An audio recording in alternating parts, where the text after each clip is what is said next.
नमस्कार मंडळी, आम्ही निघालो आहोत दक्षिण भारत फिरायला. पहिलं आमचं ठिकाण आहे तिरुपती बालाजी.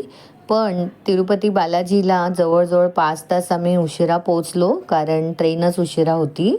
पुढे आम्ही इनोव्हा बोलवली आणि फ्रेशअप झाल्यानंतर इनोव्हातून आम्ही तिरुमालाला निघालो तिरुपतीच्या दर्शनासाठी. श्री व्यंकटेशाच्या दर्शनाची ओढ आम्हाला लागली होती.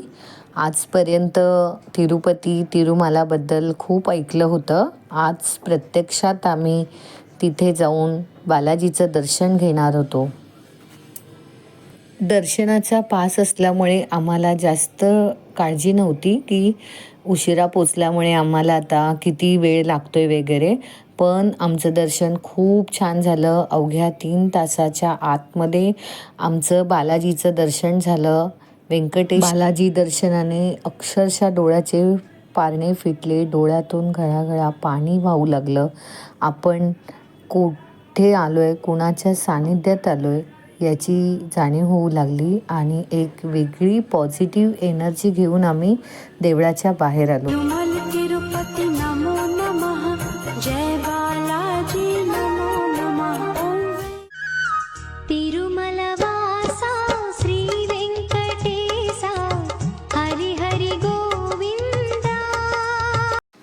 दुसऱ्या दिवशी आम्ही येल्लूर या ठिकाणी श्री सुवर्णनारायणी देवीच्या दर्शनासाठी निघालो. खूप छान, खूप सुंदर अशी देवी आहे. आमचं खूप मस्त ठिकाण होतं म्हैसूर उटी.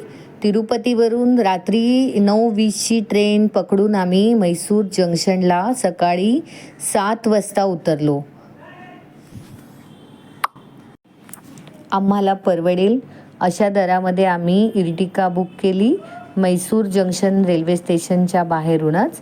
आणि मग 2 दिवस फुल एन्जॉय करायचे होते. उटी म्हैसूर फिरायचं होतं. त्यासाठी आम्ही मस्त तयार झालो आणि निघालो. ऊपर क्या लैंग्वेज में लिखा है? क्या लिखा है? कर्नाटका. वही ये बॉर्डर है, उसको बाद में तमिलनाडु. अभी इधर बैक साइड पे तमिलनाडु लिखा होगा. बॉर्डर है अंकल, बॉर्डर है. बॉर्डर कर्नाटक. फॉरेस्ट एरियातून जात असताना आम्ही सर्वजण खूप एक्सायटेड झालो होतो, कारण रस्त्याच्या दोन्ही बाजूनी आम्हाला हरणाचे कळपच्या कळप दिसत होते. मध्येच मोर दिसत होते. मी तर गाणं पण म्हटलं, नाच रे मोरा उटीच्या जंगलात, नाच रे मोरा नाच. मस्त. उटी हिल स्टेशन जसं जसं जवळ येऊ लागलं तशी आम्हाला थंडीची जाणीव होऊ लागली. खूप छान अशा नयनरम्य वातावरणात आम्ही उटीला पोचलो. उटीला पोचल्यानंतर उटीचे सर्व स्पॉट आम्ही कवर केले. सुंदर झाडी पाहिली, मस्त नयनरम्य अशी ठिकाणं पाहिली, एकमेकींचे फोटो काढले. खूप छान असे चहाचे मळे पाहिले.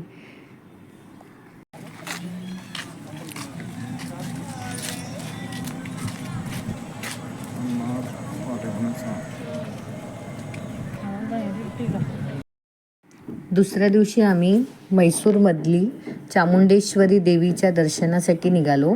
चामुंडेश्वरी देवीचं मंदिर हे उंच अशा पर्वतावर आहे. खूप छान मस्त असं आमचं दर्शन झालं देवीचं. खूप सुंदर अशी देवी आहे चामुंडेश्वरी.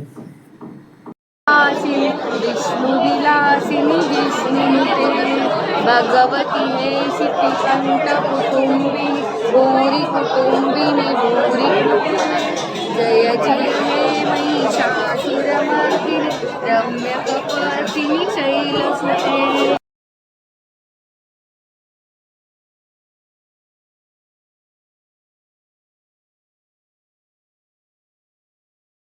चामुंडेश्वरी देवीच्या दर्शनानंतर आम्ही गेलो जगप्रसिद्ध अशी म्हैसूर पॅलेस पाहण्यासाठी. आम्हाला खूपच उत्सुकता लागली होती, कारण आत्तापर्यंत फक्त ऐकलंच होतं. आज प्रत्यक्ष आम्ही पॅलेस बघणार होतो आणि ती अनुभूती घेणार होतो. भव्य दिव्य अशा इतिहासाची आम्ही अनुभूती घेणार होतो. खूप सुंदर असं म्हैसूर पॅलेस आहे. खूप सुंदर सुंदर पेंटिंग्स आहेत. खूप छान आमचं पुढचं ठिकाण होतं रामेश्वरम. यासाठी आम्ही मैसूर जंक्शनमधून मदुराईला जाणाऱ्या ट्रेनचं बुकिंग केलं होतं. ही ट्रेन मैसूरला संध्याकाळी 6:30 वाजता येते आणि सकाळी 6च्या दरम्यान मदुराईला पोचते. खूप छान असा आमचा रात्रीचा प्रवास झाला. आमचा दिवसभराचा शीण पूर्ण नाहीसा झाला आणि सकाळी एकदम फ्रेश मूडमध्ये आम्ही मदुराईला उतरलो. रामेश्वरमला जाण्यासाठी आम्ही मदुराई रेल्वे जंक्शनच्या बाहेरूनच एक गाडी बुक केली आणि रामेश्वरमच्या दिशेने प्रस्थान केले. महेश्वरी भक्तिनिवास बिल्डिंग नंबर 2 याचं मी यात्राधाम.com अगोदरच बुकिंग केलं होतं. तिथे जाऊन आम्ही फ्रेशअप झालो आणि अग्नितीर्थावर स्नानासाठी निघालो. अनन्यसाधारण महत्त्व असलेल्या रामेश्वरममधल्या अग्नितीर्थाचं आणि मंदिर परिसरातील 22 कुंडाचं स्नान हे एक वेगळीच अनुभूती देऊन गेलं. अविस्मरणीय, कधीच न विसरणारं असं अद्भुत काहीतरी आहे असं त्या क्षणी आम्हाला वाटलं. ओम रामेश्वराय शिव रामेश्वराय हर हर भोले नमः शिवाय ओम रामेश्वराय शिव. भव्य दिव्य मंदिर आणि शिवलिंगाचे दर्शन घेऊन आम्ही खरंच मंत्रमुग्ध झालो.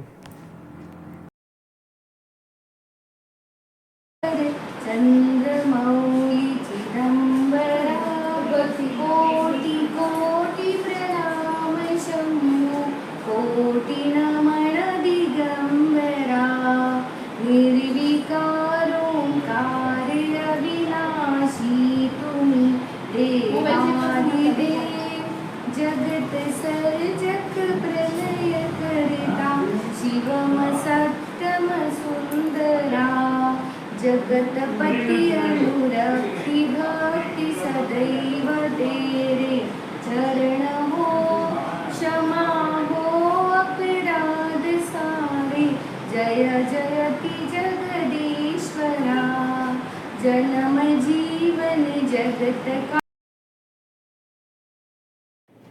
दुसऱ्या दिवशी आम्ही धनुष्यकोडीला गेलो. तिथे गेल्यावर एक वेगळाच अनुभव आम्हाला मिळाला. इतिहासाशी निगडीत, रामाशी निगडीत आम्हाला भरपूर काही मंदिरं पाहायला मिळाली आणि ते पाहून खूपच छान वाटलं. आपल्या भारताचं शेवटचं टोक धनुष्यकोडी आहे. खूपच छान, मस्त.